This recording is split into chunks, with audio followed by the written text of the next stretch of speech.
When most people think of Appalachia, they just think a bunch of white people, but that actually isn't true. Appalachia is pretty diverse.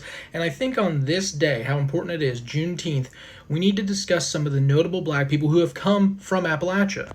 First, let's talk about Katherine Johnson. She is one of, if not the most important American mathematician to ever work at NASA. It's because of her calculations that we were able to go to space several times, including the first time. She's also the first black woman to ever work as a NASA scientist.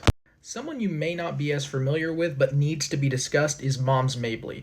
She's a comedy trailblazer for black people, LGBTQ plus people, and women. And here's something really, really important about her. She came out in 1921 when most people didn't discuss it. It was taboo.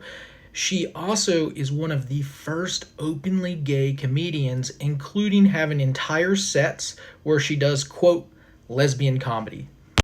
This list definitely would not be complete without Bill Withers, a three-time Grammy Award winner. You've probably heard his songs thousands of times. Ain't No Sunshine, Lean on Me, Lovely Day, just to name a few. He's in the Songwriters Hall of Fame and the Rock and Roll Hall of Fame.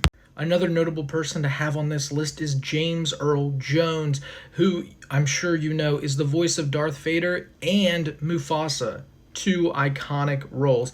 He's also one of the few people who have won an EGOT, which essentially means that he's won the Emmy, a Grammy, an Oscar, and a Tony.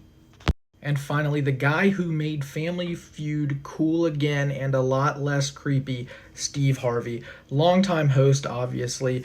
He also runs the Steve and Marjorie Harvey Foundation focused on youth education and is one of the original kings of comedy.